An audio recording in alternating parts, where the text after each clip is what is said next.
성경 전체를 꿰뚫고 있는 한 가지 주제가 있습니다. 그것은 하나님 나라입니다. 구약부터 신약까지. 하나님은 이 성경 66권을 통해서 우리에게 무엇을 말씀하고자 하시냐? 바로 하나님 나라를 우리에게 말씀하고 있는 것. 하나님 나라를 보여주고 계신 것이죠. 누구를 통해? 그의 아들 예수 그리스도를 통해서. 구약은 오실 메시아 예수 그리스도를 증거하고 그 오실 메시아가 다스리는 하나님 나라가 도래할 것이다. 이것을 예고하고 있는 부분들이고, 신약은 오신 메시아 예수 그리스도께서 친히 이 땅 가운데 세우신 하나님 나라, 그리고 앞으로 장차 영원한 하나님 나라를 세우실 것을 예고하고 있는 말씀이고 증거하고 있는 부분입니다.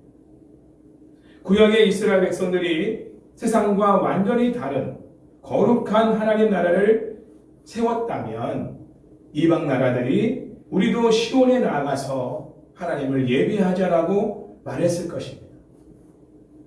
하나님께 돌아왔겠죠. 우상을 버리고. 그러나 구약의 이스라엘 백성들은 하나님을 온전히 신뢰하고 예배하는 삶을 살지 못했습니다. 실패했죠. 오히려 그들이 우상을 숭배하는 사람들이 되어버린 것입니다. 저와 여러분도 마찬가지입니다. 우리가 주일날 거룩히 지켜 하나님을 예배하고, 수요일날 모여서 기도하고, 금요일마다 우리가 목장으로 모여서 하나님 은혜 안에서 함께 나누는 이러한 예배를 우리가 실패하면 우리도 우상을 숭배하는 그런 존재가 될 것이고, 하나님께서 구원할 백성들을 우리를 통해서 돌아오도록 하실 수가 없는 것입니다. 하나님의 백성들을 통해서 잃어버린 영혼들을 돌아오게 하시는 분이 하나님이시거든요. 그래서 우리가 거룩하게 살아야 될 이유는 우리의 삶을 통해, 또 우리가 증거하는 복음을 통해, 우리가 보여주는 하나님의 통치를 통해서 많은 잃어버린 영혼들이 하나님께 돌아오기를 하나님은 원하고 계시다는 거예요. 그래서 예수님이 이 땅에 오신 겁니다. 예수님이 이 땅에 오셔서 공생애를 시작하시면서 제일 먼저 선포하신 말씀이 무엇이냐? 회개하라. 하나님 나라가 가까이 왔다는 말씀입니다. 회개라는 말은 뭐냐면 하나님께 돌아오라는 거예요. 그리고 하나님 나라가 가까이 왔다. 회개하라는 말씀은 예수님을 왕으로 모시라는 거예요. 네 자신이 왕이 아니고 헤롯이 왕이 아니라 바로 내가 왕이다. 나를 왕으로 모시고 왕으로서 나를 대하라. 나를 섬겨라. 내 말을 듣고 순종하라. 이게 회개하라 라는 이 한마디 말씀에 다 포함되어 있는 말씀이에요. 저와 여러분이 정말 회개한 사람들이라면 예수님을 내 인생의 왕으로, 주인으로 모시고, 그리고 예수님이 하신 이 말씀을 따라서 우리가 순종하며 살아가는 삶. 이게 진짜 회개를 한 사람이에요. 교회만 나왔다고 회개한 게 아니에요. 세례만 받았다고 회개한 게 아니에요. 예수님이 말씀이 회개하라. 하나님 나라가 가까이 왔다. 그러니까 예수님이 통치하는 나라가 이제 시작되었다. 내가 왕이다. 내가 왕으로서 통치하는 나라, 하나님 나라가 이제 시작되었다. 그러니 나를 왕으로 모시고 내 말을 듣고 따르라. 이 말씀입니다. 이게 진정한 회개고, 그런 회개한 자들이 하나님의 통치, 하나님의 구원, 하나님의 치유, 하나님의 공급, 하나님의 인도와 보호를 받는, 누구를 통해? 예수 그리스도를 통해서 그런 은혜를 누리며 살아가게 되는 것이죠. 하나님 나라는 하나님과 하나님의 백성들 간의 언약으로 이루어집니다. 결혼식을 하면 언약식을 하잖아요. 서약을 합니다. 신랑도 서약을 하고 신부도 서약을 하죠. 서약을 하는 이유는 뭐냐? 우리의 결혼은 언약으로 맺어진 그러한 결혼이다. 언약은 어떻게? 쌍방간에 지켜야 되는 약속입니다. 우리가 하나님 앞에서 하나님의 백성이 된다는 것은 하나님 앞에서 우리도 언약의 백성으로서 세워진다는 것은 뭐냐면 하나님의 뜻을 우리가 받들어 섬긴다는 것을 서약하는 거예요. 그래서 하나님 주신 게 율법입니다. 율법을 안 주실 수 있어요. 그러나 친백성이기 때문에 언약의 백성이기 때문에 율법을 주신 거예요. 다른 이방 민족들에게 율법을 주신 게 아니잖아요. 우리에게 성경을 주신 것도 이 성경은 바로 우리가 하나님의 백성임을 증거하는 언약의 증거입니다.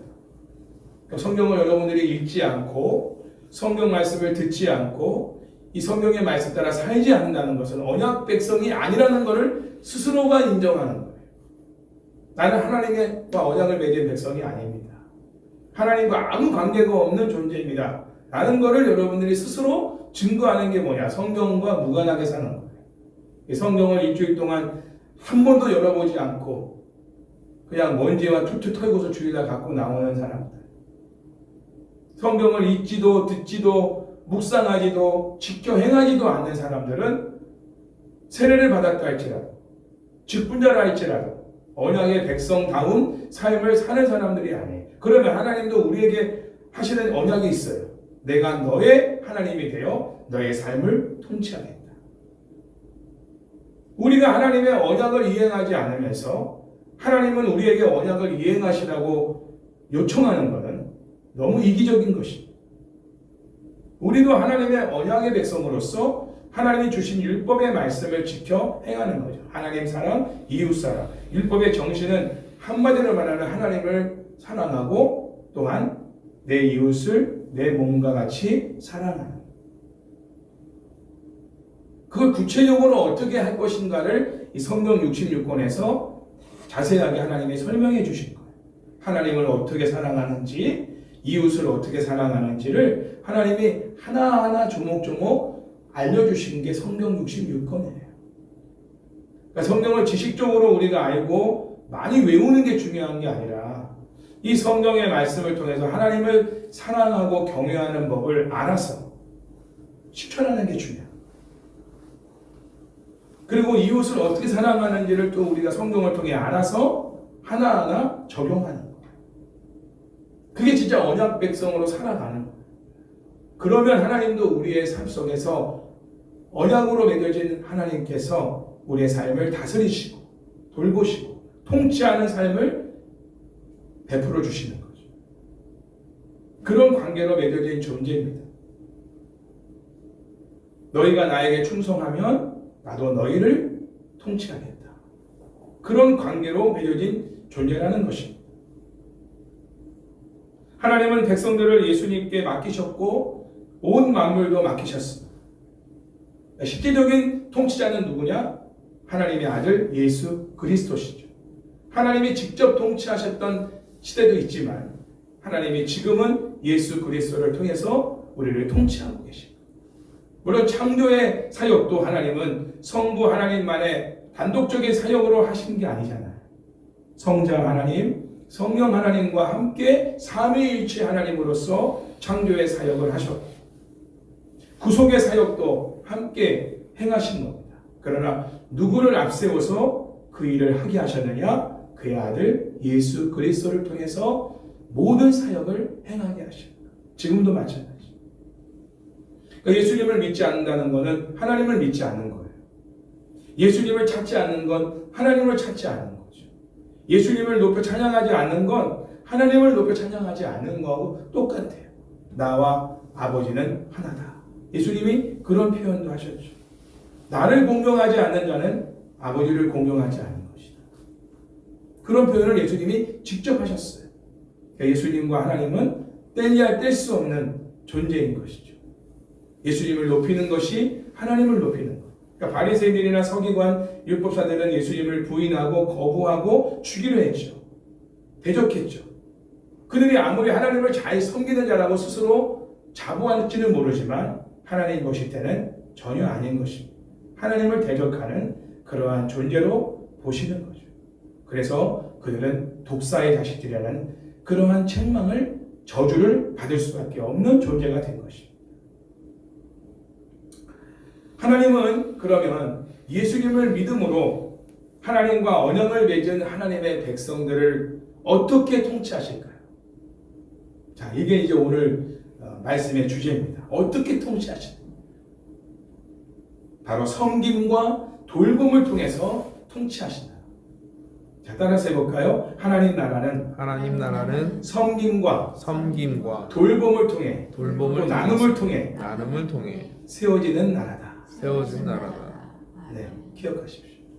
여러분이 어느 곳에 있든 가정 안에서도 섬기고 돌보고 나누는 그런 모습이 있다면 서로 간에 하나님 나라가 이루어진 거예요. 교회도 마찬가지. 이 사회도 그렇죠? 여러분의 사업장도 섬김과 돌봄과 나눔이 중심이 돼서 행해지는, 그게 본질로서 여겨져서 행하는 이러한 모습이 있다면 하나님 나라가 지금 임한 것입니다. 내 안에 그런 마음이 있다면 하나님 나라가 내 안에도 임한 것이죠. 그러니까 목적이 성공이 아니에요. 섬김이에요. 삶의 목적이 나 성공합니다, 나 성공을 위해 삽니다가 아니에요. 섬김을 위해 삽니다. 늘 내가 어떻게 성공할까를 고민하는 게 아니라 늘 내가 누구를 섬길 것입니다. 누구를 섬겨 성공시킬 것입니다. 이것이 하나님 나라가 임한 사람들의 마인드예요. 생각이에요. 거듭난 사람. 대화를 해보면 알아야니까. 내가 음악을 하는 목적, 내가 연예인을 하는 목적, 사업을 하는 목적, 모든 다양한 직종과 다양한 일들을 하고 있지만 목적은 하나예요. 섬김과 돌봄과 나눔을 행하기 위해서 그 일을 하는 것이죠. 그런 가치관의 변화가 일어난 사람들이 바로 다시 태어난, born again한 거듭난 사람들인 거죠. 처음에는 그렇지 않죠. 나를 위해 내가 성공하고 잘 먹고 잘 살고 성공하고 더 풍요로운 삶을 살기 위해서 직장도 들어가고 사업도 하고 대학도 가고 대학원도 가고 자격증도 따는 거 아니겠습니까? 경력을 쌓는 거 아니겠습니까? 그러나 거듭난 사람들은 목적이 바뀐다. 왜? 하나님 나라가 임했기 때문에. 예수님이 나의 주인 되고 왕이 되어 통치하는 사람이 됐기 때문에 예수님이 가지고 계신 그 마인드를 나의 마인드로 바꿔주십니다. 그분의 삶이 곧 나의 삶이 되는 거고 그분의 목적이 나의 목적이 되는 거예요. 예수님과 내가 하나가 되는 거예요. 네. 하나님은 어떻게 그러면 우리를 섬기고 돌보시는 가운데 통치하실까요? 바로 은사를 통해서 행하십니다. 하나님이 성령의 은사를 믿는 자들에게 부어주셔서 서로를 섬기고 돌보고 나누게 하시는 거예요. 은사를 주신 목적은 바로 그겁니다. 하나님 나라가 이루어지기 위해서, 하나님의 나라가 실제적으로 이루어지게 하는 도구가 필요한 거예요. 그게 바로 은사예요. 그 은사를 통해서 섬김과 돌봄과 나눔을 행하게 하십니다. 그래서 하나님 나라를 세우게 하십니다.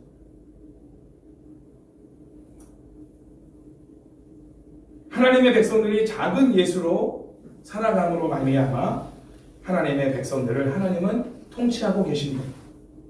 그리스도의 몸인 교회 지체들 모두에게 은사를 주시고 그 은사를 통해 서로의 필요를 충족해 주심으로 샬롬, 평강을 이루게 하시는 것이죠.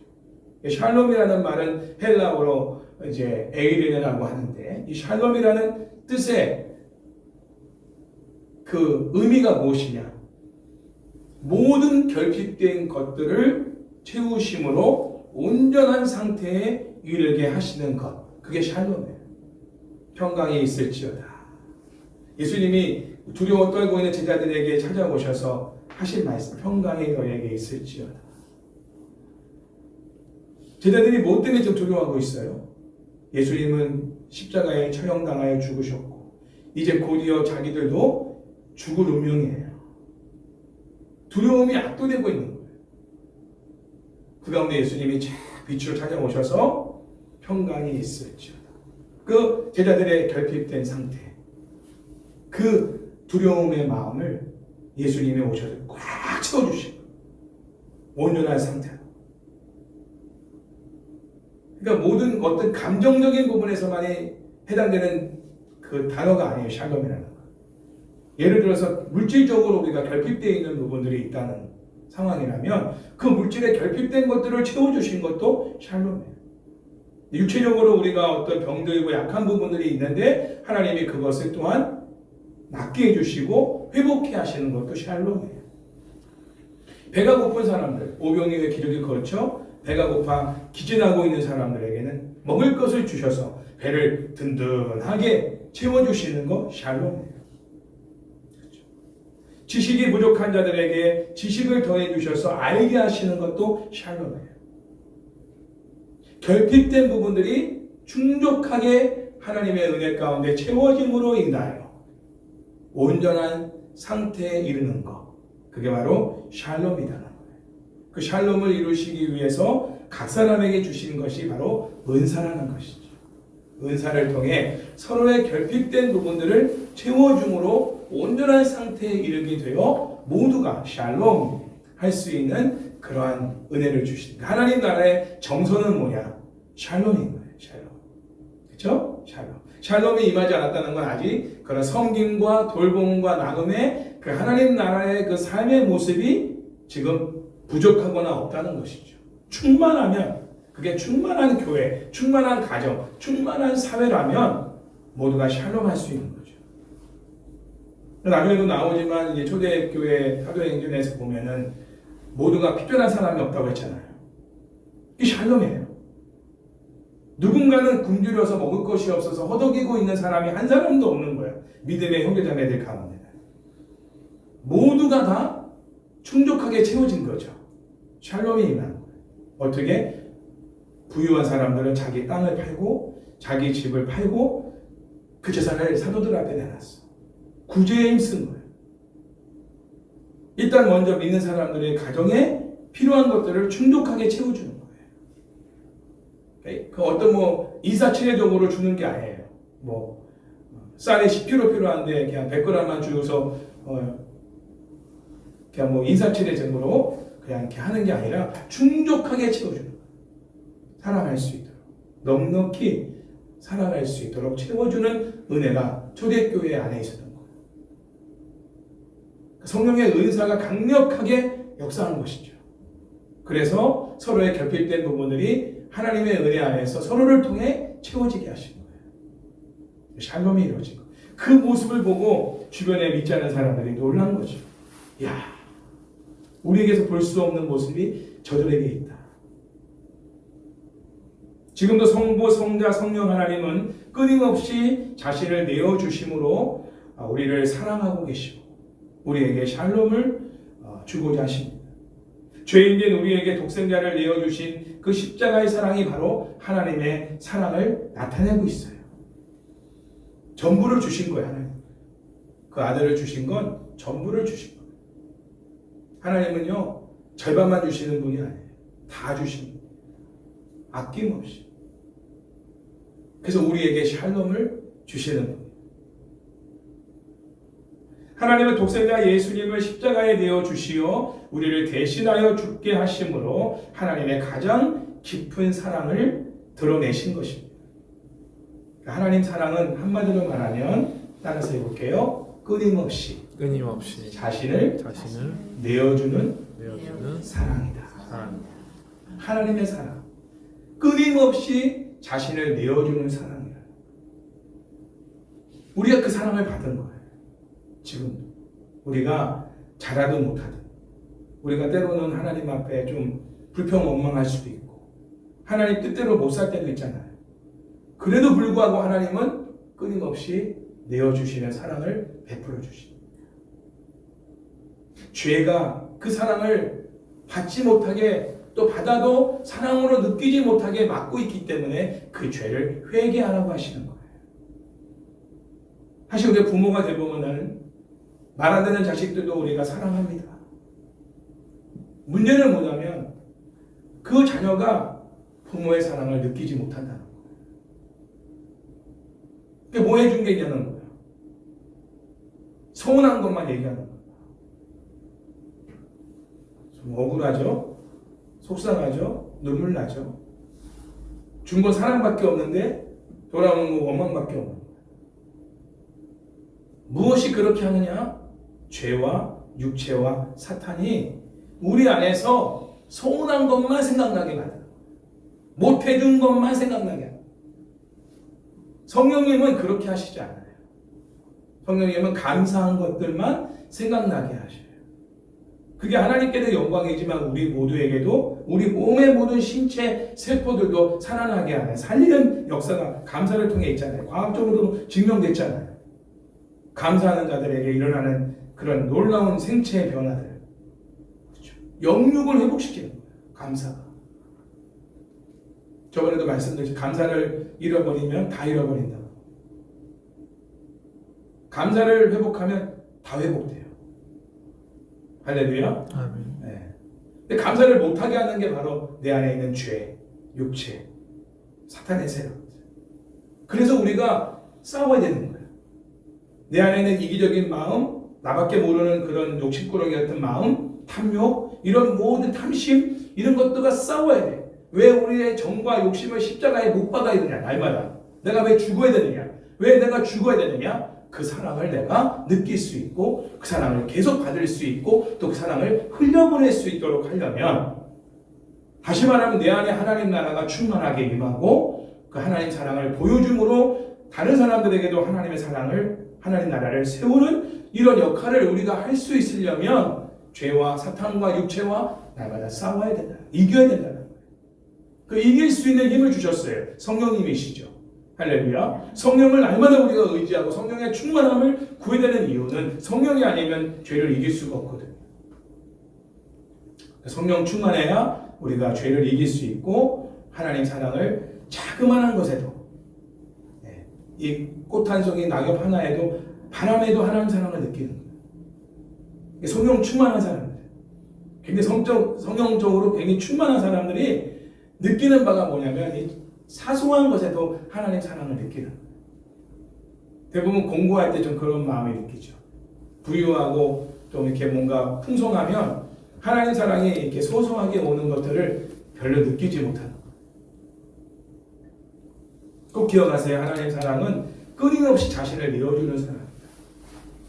그래서 하나님 사랑이 늘 우리에게 충만한 사람들은요, 나에게 못해주는 사람에게도 끊임없이 내어줄 수가 있는 거예요. 공치사하지 않아요. 알아주지 않으면 안 하고 그게 아니에요. 알아주지 않아도 그냥 흘러보내요. 왜? 내가 받은 사랑이 그런 사랑이니까. 성령께서 믿는 자 안에서 끊임없이 자신을 내어주시는 하나님의 사랑을 깨닫게 하시고 내 안에서 강렬한 사랑을 하고 싶어하는 열망을 불러일으키시는 거예요. 사랑의 열정을 회복시키시고 행하게 하시는 분이 성령님이십니다. 성령이 아니면 사랑이 식어질 수밖에 없어요. 에베소 교회가 처음 사랑을 잃어버렸다는 책망을 받은 걸 보면 그건 하나님께만 향하는 게 아니라 성도들 간에도 마찬가지. 냉랭한 거 그냥. 교회 오면 그냥 뭐 안녕하세요? 안녕히 가세요? 이거밖에 없는 거야. 이름도 몰라? 관심도 없어. 그냥 우리 교회 교인이구나. 이 정도만 알고 그냥 예배만 드리고 그냥 돌아가는 형식적인. 그건 하나님을 향해서도 그렇고 성도 간에도 그렇고 이웃들에게도 마찬가지. 그 사랑이 식어져 버려요. 그 말은 성령이 충만하지 못하다. 성령이 충만하면 사랑하고 싶은 열망이 생기게 하신다. 저번 주 말씀드린 것처럼 능동적인 봉사를 하게 하신다는 거죠. 시켜서가 아니에요. 누가 이렇게 좀 하라고 해서 하는 게 아니라 내 스스로가 그거를 하고 싶어서 나도 모르게 하고 있는 거야 이미. 그 열정을 주시는 분이 성령님이시고.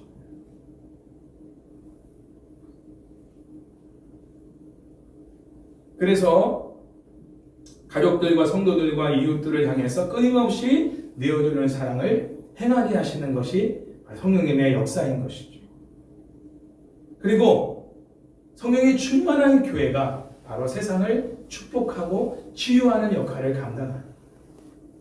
우리는 비록 적지만 제가 구리 갈매동에 와서 우리 성도님들이 또 가는 가게마다 또 만나는 사람마다 우리의 모습 속에서 그들을 축복하는 또 그들에게 칭찬하는 또 그들에게 우리가 환하게 웃어주면서 그들을 격려해주는 모습들이 지금 우리에게서 비춰지고 있다는 거예요.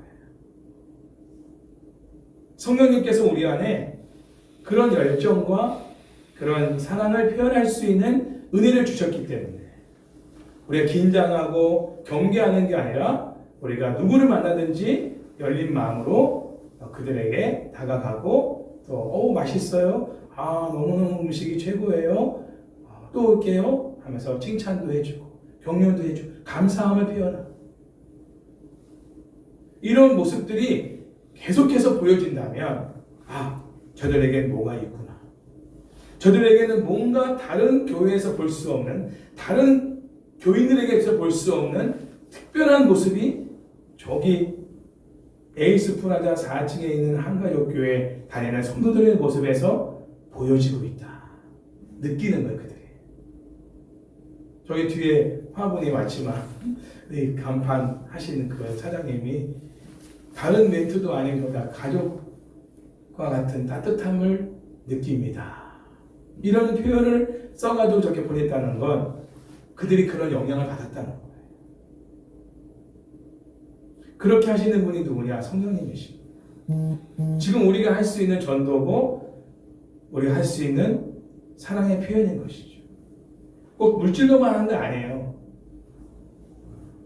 우리의 표정 하나 환하게 한번 웃어주고 또 맛있으면 정말 맛있다고 격려해주고 고맙다고 자그마한 성김에도 오늘도 얼마나 감사합니까? 그렇죠? 일부러 오셔가지고 오늘 키보드를 써야 된다는 말을 제가 저번에 했기 때문에 본인이 사가지고 직접 와가지고 그럼 해드리겠다. 와서 하는 공동을 보니까 우리가 이게 부품이 왔다고 해서 우리가 할 수 있는 게 아니더라고요.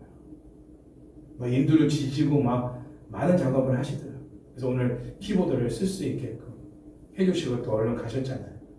오늘도 작업이 있으셔가지고 그런 모든 모습 속에서 우리가 또 감사함을 표현하고 계속해서 우리가 그런 모습으로 이 지역에서 그냥 살아가는 모습을 보여주기만 해도 전도는 되어지는 겁니다. 할렐루야. 전도를 굳이 일부러 하려고 하는 게 아니라 그건 하나의 어떻게 보면 비즈니스적인 전도 같아요. 그런 모습. 그냥 우리의 일상이 우리의 모습이 바로 전도진 거죠. 저들은 다르구나. 저 교회는 한번 가보고 싶다. 이런 마음이 들게 만드는 게 중요한 것이지. 우리 교회 오세요. 꼭 오셔야 돼요. 약속해요. 사인하시고 이단들이 쓰는 방법이 요즘에는. 그러니까 우리가 정말 오늘 말씀처럼 성령께서 우리를 통해서 끊임없이 내어주는 사랑을 드러내시도록 우리가 늘 기도하며 성령의 충만함을 구하는 게 우선인 거예요. 그러면 자동적으로 성령께서 우리를 통해 그 사랑을 흘려보내게 하시는 거예요. 그 전도는 그냥 되어지는 거죠. 성령의 충만한 초대교회 공동체는 그래서 은사 중심의 교회였다는 겁니다. 바울은 고린도전서 12장에서 14장까지 성령의 은사를 쭉 나열하고 있고 14장의 사랑을 또 14장에서 강조하고 있고 또 14장에 가면은 방언과 예언에 관한 얘기를 하면서 방언보다 예언이 더 중요하다. 왜? 그것이 공동체에 유익을 끼칩니까? 덕을 끼칩니까? 방언을 하는 사람은 자기 스스로는 방언을 해서 하나님과 교제를 하는지 몰라도 옆에 있는 지체들은 하나도 알아듣지 못해. 그러니까 유익이 없는 거야. 자기만 유익이 있는 거지. 그러니까 공동체로 모였을 때는 방언으로 기도하지 말고 소리내서 기도하라. 왜? 그 기도 소리를 듣다가 또 본인도 같이 기도할 수도 있는 거고 또 그 기도의 은혜를 받을 수도 있는 거죠. 그리고 우리가 혼자서 그냥 생각만 하는 게 아니라 그 생각을 우리가 목장 모임에서 나눌 때 그 나누는 얘기를 듣고 또 듣는 사람 중에 은혜가 되는 사람들이 있는 거예요. 예수님의 복음의 핵심이 바로 하나님 나라에 있고 그 하나님 나라는 바로 어떤 나라? 예수님이 통치하는 나라는 섬김과 돌봄과 나눔이 있는 나라. 무엇을 통해서? 은사를 통해서. 그 은사를 통해 서로의 결핍된 부분들을 채워주게 하시는 분이 누구냐? 성령님이시다. 그러니까 은사만 떡 주고서 가만히 계신 분이 아니야, 성령님은. 각 사람의 필요에 따라 은사를 주시지만 그 은사를 통해서 사랑을 불러일으켜서 그 하나님의 끊임없이 내어주시는 사랑을 불러일으켜서 그 은사를 통해 서로의 결핍된 부분들을 능동적으로 섬겨 채워줄 수 있는 그 일을 행하시는 분이 성령님인 거예요. 그래서 은사보다 더 중요하게 여기는 게 뭐예요? 더 큰 은사를 사모하라. 이렇게 하면 사랑을 말하잖아요. 사랑이 없는 은사는 우리는 꽹과리 같다. 그렇죠? 사랑은 없고 은사만 있으면요 고린도 교회 같은 교회 되는 거예요. 지금 오히려 그 은사 때문에 어떻게 해요? 서로 다투고 싸우는 거예요. 자랑질하요. 그러니까 은사도 중요하지만 그 은사가 은사로서 그 은사를 주신 목적이 뭐 유익되게 하는 거잖아요. 서로에게 유익되게 하기 위해서 하나님이 은사를 주셨는데 그 은사가 정말 유익되도록 하는 것이 뭐냐면 하나님의 사랑이라는 거예요. 우리는 제일 먼저 은사를 구하는 게 중요한 게 아니라 하나님의 십자가의 사랑을 깨닫게 하시고 사랑을 채워주시고 그 사랑을 흘려보내게 해달라고 기도해야 돼요. 그런 가운데 하나님 은사를 주셔서 그 은사를 통해서 내가 사랑을 행할 수 있도록 도와달라고 은사를 나중에 구해야 돼요. 은사주의를 하는 교회들에 가보면 은사만 구한다고. 은사만. 방언의 은사. 방언 은사를 안 받으면 구원받은 사람이 아니야. 우리 교회 성도들은 다 방언을 해야 돼. 방언을 가르치는 교회도 있고 일부러. 그게 중요한 거예요. 성경을 좀 보면 그 방언을 하거나 어떤 은사를 받아서 그 은사를 활용하는 것보다 더 중요한 건 뭐냐면 하나님 사랑이 내 안에 충만해야 된다. 그 사랑이 없는 은사는 독이 되고 오히려 그런 교회는 마귀의 소굴이 된다.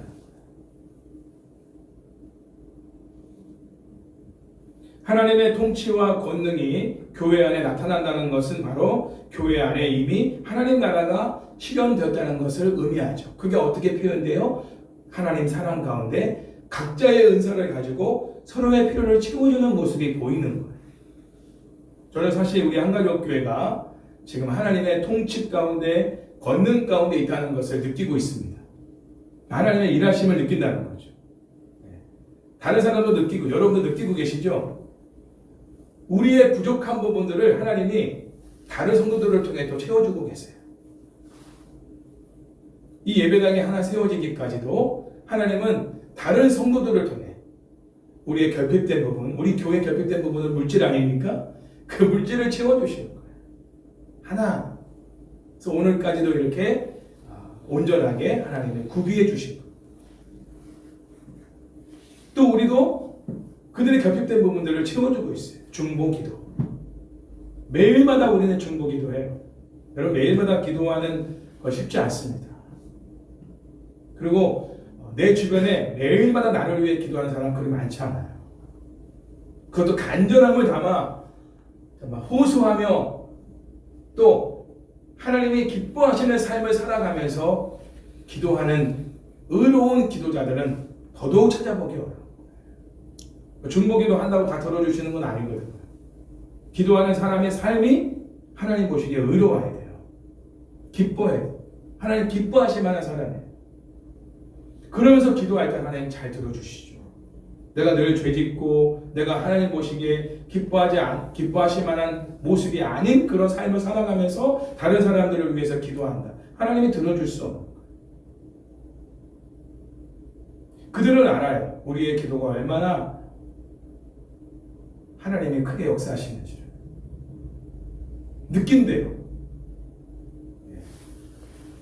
이민 가족전장님도 많은 분들이 기도해요. 본인 교회에서도 기도하시고 또 그 지곡섬 권사님을 위해서 아내를 위해서 많은 분들이 기도해주고 계시지만 본인이 기도할 때 느끼는 대상이 누구냐면 우리 한가족교회하고 송집사님 내외 그 두 분이 정말 날마다 우리 아내를 위해서 기도하고 있다는 걸 본인이 느낀대요. 기도하는 중에. 또 그 외에도 많은 분들이 그런 피드백을 해요. 은지장에도 최근에 기도 제목을 내놨지만 본인 다니는 그 교회도 기도 제목을 내놓을 수 있지만 어떻게 보면 우리가 아쉬울 때만 기도 제목을 내놓나 이렇게 생각할 수 있지만 아쉬울 때도 기도 제목을 내놓을 수 있는 게 은혜죠. 생각나는 사람이 있는 거야. 아무한테나 기도 제목도 나누지 않습니다. 그 어려운 좀 나한테는 어떻게 보면 정말 가리고 싶은 부분인데 그런 부분을 이렇게 공개해서 목사님 기도해 주세요. 한가지교회 성도들과 함께 기도해 주세요. 이렇게 요청한다는 것도 쉬운 일이 아닌 거예요. 우리가 생각난 거죠. 그것도 성령님이 하시는 거예요. 왜 우리가 기도하고 있으니까. 그래서 그 기도를 통해 하나님이 많은 응답을 받았던 자매죠. 은지 자매도. 실제로. 혜민 자매도 그렇고. 하나님의 일하심은 우리 교회에도 지금 임하고 있지만 또 우리를 통해서 그들에게도 임하고 있는 거죠. 중보기도와 이 섬김과 나눔, 결핍을 채우는 이 모든 부분들이 하나님 나라를 세우는, 하나님 나라를 확장케 하는 이러한 놀라운 일들을 이루고 있다는 것입니다. 교회인 우리가 존재하는 목적은 우리 안에서 역사하시는 하나님의 통치와 권능을 세상에 보여주면서 하나님 나라의 복음을 선포하는 것입니다. 왜 많은 사람들이 복음을 듣고도 돌아오지 않느냐면 하나님의 통치와 권능을 보여주는 사람들이 없는 거예요. 성도들의 모습에서 하나님이 통치하시고 계신 모습과 권능으로 임하시는 모습이 안 보이는 거야. 뭔가 매력적인 모습이 보이지 않아. 우리와는 다른, 우리 주변에 내가 알고 있는 다른 사람들과는 다른 모습이 보이지 않아. 똑같아. 말하는 거나 행동하는 거나 살아가는 거 보면 세상 사람들하고 똑같은 거야. 매력 포인트가 없어. 그런데 복음을 전하는 거야. 그 복음도 매력적으로 다가오지 않은 거야. 그냥 어느 백화점에서 바겐 세일 한다고 찌라시 이렇게 돌리는 내용 보는 거 정도밖에 안 되는 전도지 보는 게. 아니 그보다 더 정말 하찮게 전도제를 봅니다. 오히려 바겐 세일 하는 거 보면 눈이 좀 불이 켜지죠. 아 여기 가서 사야겠다. 뭔가 관심을 갖잖아요. 관심을. 전도지 받고 관심 가는 사람들이 없어요. 그냥 버려버리거나 안 봐요. 아예. 그냥 귀찮으니까 받아주는 거지. 그런데 전도지는 우리가 안 줄지언정 우리의 모습 속에서 뭔가 매력적인 모습, 하나님이 직접적으로 일하고 계신, 통치하고 계신 이러한 현장에 와보고 싶은 이러한 마음을 느끼게 하는 거예요. 사실 이번에 입당 감사 예배 때 많은 분들이 이렇게 오실 거라는 걸 생각은 못했어요. 오신다고 말씀하시는 분. 특별히 홍경남 집사님 같은 분이 오신다는 것은 생각을 못했어요. 한 번도 온 적이 없어요, 지금까지. 헌금만 하셨지. 근데 이번에는 꼭 가보겠습니다 하고 말한 건 뭐냐면 본인 스스로가 한가족교회 속에서 역사하시는 하나님이 느끼고 싶은 거죠. 와서 이 현장에서. 지금 우리를 위해 기도하고 같이 헌금하신 분들이 하나님의 정말 그런 음성을 듣고 헌신하신 분들이에요. 네. 너 얼마를 헌금하라. 너 지금 한가족교회를 빨리 지금 보내라. 이런 하나님의 어떤 마음이 부어져서 헌신하신 것. 하나님 일하심이죠. 우리의 삶이 그래야 되는 것. 우리 교회가 정말 하나님의 일하심과 역사하심을 보여주면서 복음을 전할 때 그 복음도 정말 복음의 능력으로서 그들에게 나타나게 된다는 것이죠. 사탄의 통치는 예수 그리스도의 참된 통치로 인해서 붕괴되고 해체가 된다는 것입니다. 우리가 하나님의 사랑을 전하고 복음을 전할 때 사탄이 지배하고 있던 영혼의 속에 하나님의 빛이 들어가는, 생명의 빛이 들어가는, 복음의 빛이 들어가는, 그래서 그 영혼 속에 지배하고 있던 악한 세력이 해체되고 파괴되고 그 심령 안에 예수 그리스도가 왕이 되셔서 그를 통치하는 하나님 나라가 임하게 되는 거예요. 그러니까 우리의 섬김과 돌봄과 나눔이라는 사랑의 표현과 복음 증거는 사탄의 지배를 받고 있는 영혼들과 이 땅 가운데 사탄을 해체시키고 파괴시키고 예수 그리스도가 왕이 되어 통치하시는 하나님 나라를 세우는 가장 강력한 무기라는 사실을 기억해야 돼요. 우리가 구리 갈매동책에 와서 행할 것은 우리 스스로가 성령의 충만함을 받아서 그 십자가의 사랑을 깨닫고 그 십자가의 사랑을 우리가 실천하는 가운데서 만나는 사람마다 예수님을 전하는 거예요. 그때 놀라운 일들이 일어나는 거예요. 어둠이 물러가고 빛의 역사가 일어나는 거예요. 생명의 역사가 일어나는 거예요. 빛으로 나오는 역사가 일어나는 거예요. 그렇게 하시는 분이 성령님이십니다. 교회에는 구약 선지자들의 예언에 따라 종말의 영인 성령이 부어졌고, 성령은 인간의 전 인격에 거하셔서 인간을 지배하는 하나님의 영이십니다. 성령님은 믿는 자 안에서 새로운 생명을 만드십니다. 새로운 사람을 만드시고, 새로운 마음을 만드시고, 새로운 사람이 되게 하시고, 그 사람을 통해 새로운 공동체를 세우시는 거예요. 하나님은 지금까지 우리가 3년 동안을 예배당 없이 지내면서 우리의 마음을 새로운 마음으로 만드시는 이런 과정을 겪게 하셨다고 저는 봅니다. 우리 안에 정말 우리가 복음을 전하고 싶은 마음이 생기고, 전도를 하고 싶은 마음이 생기고, 평일에도 기도하고 싶은 마음이 생겼을 때, 우리가 좀 간절한 마음으로 예배당을 구했을 때 하나님이 예배당을 주신 것이죠. 각 사람의 마음에 이제 정말 우리가 이렇게 있어서는 안 되겠다. 이제 우리가 교회로서 영혼구원의 사명을 감당하고 복음 증거하는 사명을 감당해야겠다. 근데 오라고 할 곳이 없는 거예요. 에리 마토홀로 오라고 하면 사람들이 오질 않아. 우리 예배당에 있어야 사람들에게 여기로 오십시오. 여기서 같이 예배 드리십시오. 그래서 우리가 예배당을 두고 기도했던 거예요. 하나님의 예배당을 우리에게 이렇게 급하게 빠르게 응답으로 주신 것이죠. 결국 교회의 존재에 대한 모든 부분은 성령님을 통해서 좌우됩니다. 성령이 활동하심으로써 교회가 탄생되고 날마다 교회된 우리가 새로워지는 거예요. 성령이 역동적으로 우리 삶 속에 역사하시려면 여러분 예수님을 철저하게 의지하고 바라보고 찾아야 돼요. 우리 성령을 구해도 성령님께서 우리 가운데 역사하시지만 성령을 우리에게 부어주시는 분이 예수님이시기 때문에 우리는 예수님께 성령을 부어달라고 기도해야 돼요. 성령으로 나를 충만하게 해달라. 이게 우리가 기도하는 첫 번째 기도가 돼야 돼요. 할렐루야. 성령으로 나를 부어주십시오. 성령으로 내 마음을 새롭게 해주십시오. 그리고 새로운 사람이 되게 해주십시오. 그래서 우리 가정이 새로운 공동체가 되게 해주시고, 그리고 우리 교회가 새로운 교회가 되게 해주시고, 우리가 거하고 있는 이 구리 갈매동 지역이 새로운 마을이 되게 해주십시오. 우리 한 사람의 마음의 변화가 이 지역을 변화시키는 시작이 되는 거예요. 그 일을 시작하시는 분이 성령님이신 거예요. 성령께서 은사를 통해서 서로를 섬기게 하시고 돌보게 하시고 나누게 하심으로써 하나님의 통치를 드러내게 하시는 그런 교회가 바로 우리 한간역교회가 되기를 축복합니다. 우리를 통해서 만나는 사람마다 하나님의 일하심을 보는 거예요. 예전에 제가 한번 말씀드렸지만 제가 어느 세미나에 갔을 때 마지막으로 이제 한 명씩 돌아가면서 인사하는 시간들이 있었을 때 제가 인사했을 때 했던 멘트가 그거예요. 하나님은 당신을 사랑하십니다. 여러분 우리 일상적으로 하는 말이잖아요. 근데 한 자매가 그 말을 듣고 울었어요. 자매님을 하나님 사랑하십니다.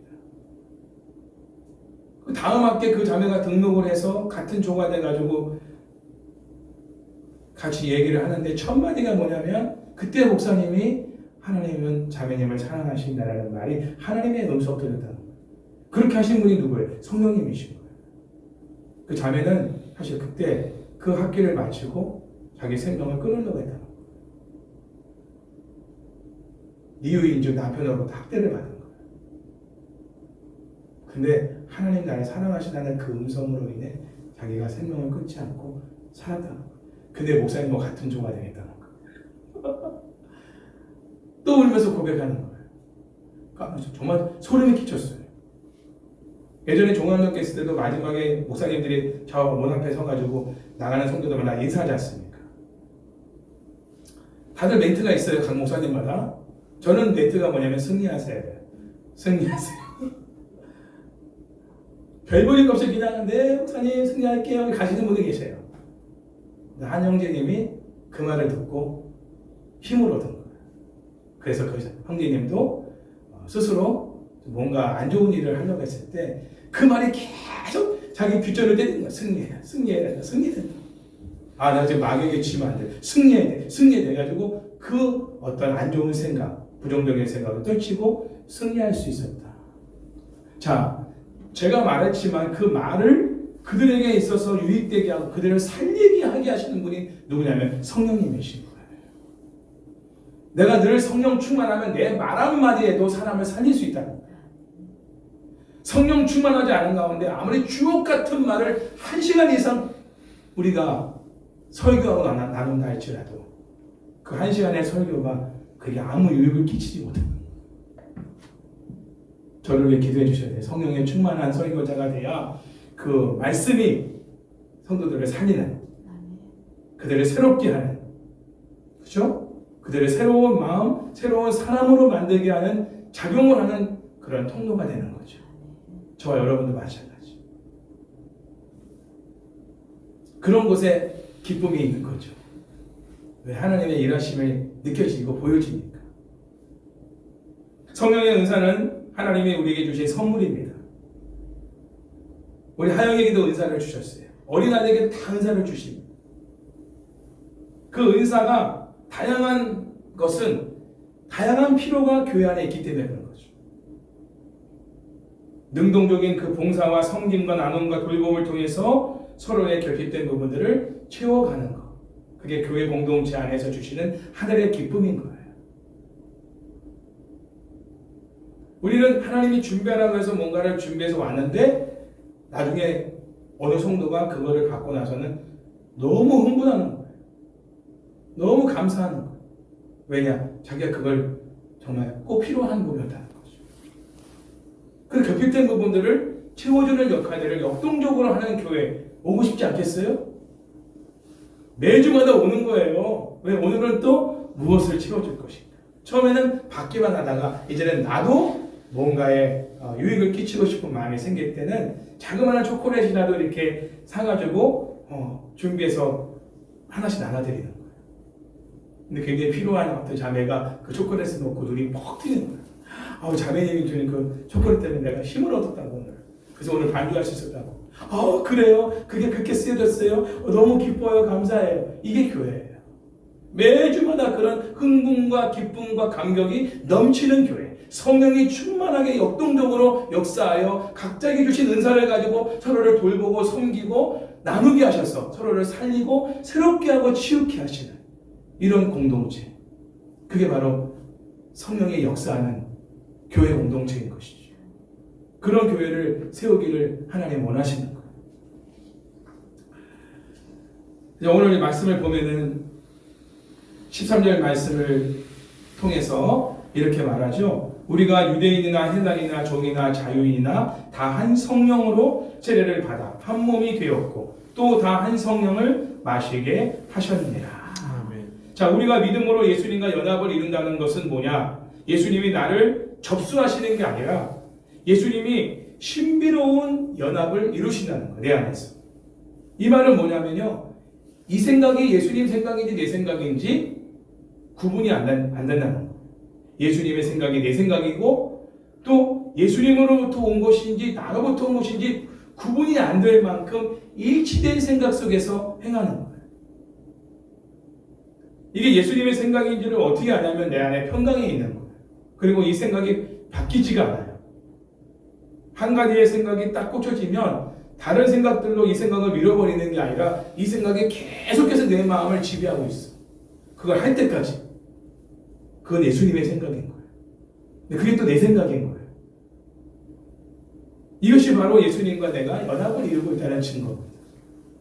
그분의 열심이 나의 열심이고 나의 열심이 또 그분의 열심으로 표현되는 거예요. 하나가 되는 거죠. 완전히.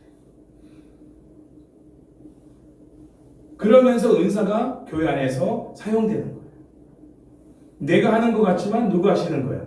예수님이 하시는 거예요. 성령을 통해서. 그러니까 누가 높여져요? 결국은 예수님이 높여지는 거예요. 그래서 결국은 은사를 통해서 결핍된 부분들이 채워진 그리고 채워준 모든 형제와 자매들이 누구를 높이느냐? 예수님을 높이는 거예요. 서로를 높이는 게 아니에요. 왜냐하면 서로를 통해서 나의 결핍된 부분들을 또 상대방의 결핍된 부분들을 채워주신 분이 예수님이심을 서로가 알기 때문에 왕 대신 예수님을 높이고 찬양하는 그 찬양이 정말로 감격스러운 찬양이 되는 거예요. 냉랭하게 맹숭맹숭 찬양할 수가 없는 거예요.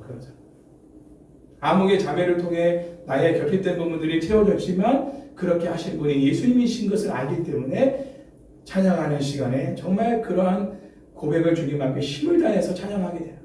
감사의 고백을 드리게 되는 거예요. 그래서 결국은 하나님의 영광이 드러나는 거예요. 그러니까 은사가 정말 사랑을 통해서 서로에게 공급되고 채워지는 역사가 있을 때 그들이 드리는 예배는 정말 충만한 예배가 될 수밖에 없는 감사가 넘치고 찬양이 넘치는 그러니까 예배가 살아나려면요 서로가 그 성령의 은사를 통해서 서로의 결핍한 부분들을 채워주는 그 역동적인 어떤 능동적인 봉사의 모습이 있을 때 그들이 모여서 함께 드리는 찬양과 그러한 듣는 말씀의 태도와 모든 하나님께 드리는 헌금과 이 모든 것들이 정말 넘치도록 하나님 앞에 헌신을 하는 거예요. 헌신을 유도해야 헌신하는 게 아니라 자발적으로 그렇게 헌신이 되는 거예요. 그러니까 예배를 살리고 찬양을 살리는 것이 우선이 아니고 우리 삶이 먼저 성령으로 충만하여 하나님의 사랑을 서로에게 은사를 통해서 채워주는 이러한 모습이 회복이 돼야 자연스럽게 그 교회 안에 찬양이 살아나고 예배가 살아나고 말씀이 살아 역사하는 교회가 되어서 그 교회를 통해서 세상을 축복하고 치유하고 회복하고 나가는 일들이 자연적으로 일어나게 된다는 것이죠. 교회 부흥은 자연적으로 일어나는 현상인 것입니다. 하나님이 꿈꾸시는 교회가 바로 이런 교회입니다. 자, 마지막으로 고린도전서 12장 26절 말씀을 제가 읽어드릴게요. 만일 한 지체가 고통을 받으면 모든 지체가 함께 고통을 받고 한 지체가 영광을 얻으면 모든 지체가 함께 즐거워하느니라. 이게 하나님이 꿈꾸시는 교회의 모습이에요. 함께 고통을 받고 함께 영광을 얻으며 함께 슬퍼하고 함께 기뻐하는 공동체를 세우는 것이 하나님 나라의 비전이고 하나님이 꿈꾸시는 세상이고 또한 교회 안에 실현된 하나님 나라의 모습이라는 거예요. 우리 교회와 가정 안에 이러한 모습이 회복되는 것이 바로 하나님 나라가 세워지는 것이다. 부부의 하나됨을 통해 삼위일체 하나님의 영광을 세상에서 드러내는 것처럼 서로가 우리가 하나 될 때 하나님의 영광이 드러나게 된다. 이 하나됨을 회복하기 위해서 오신 분이 예수님이시고 그 일을 이루시는 분이 성령님이시고 무엇을 통해서? 은사를 통해서. 그 은사가 하나님의 사랑 가운데 서로에게 역사할 때 서로가 하나 되어지는 역사가 있어요. 여러분 가정 안에서도 보면 각자의 은사가 있을 거예요. 그렇죠? 그 각자의 은사를 사랑 가운데서 가족의 지체들을 위해서 섬기고 돌보고 나누는데 사용하시면 가정이 완전히 하나가 되는 하나님 나라가 세워지게 되는 것입니다. 이제 우리는 예수님을 믿어 예수님과 온전한 연합을 이루어 죄로 인해 분리된 관계들을 회복해 나가야 합니다. 아까도 말씀드렸지만 우리의 싸움은 혈과 육의 싸움이 아니라 내 안에 있는 죄와 육체와 사탄의 권세와의 영적 전투라는 거예요. 왜? 그 사탄의 세력들이 바로 이 하나됨을 이루지 못하도록 방해하기 때문에.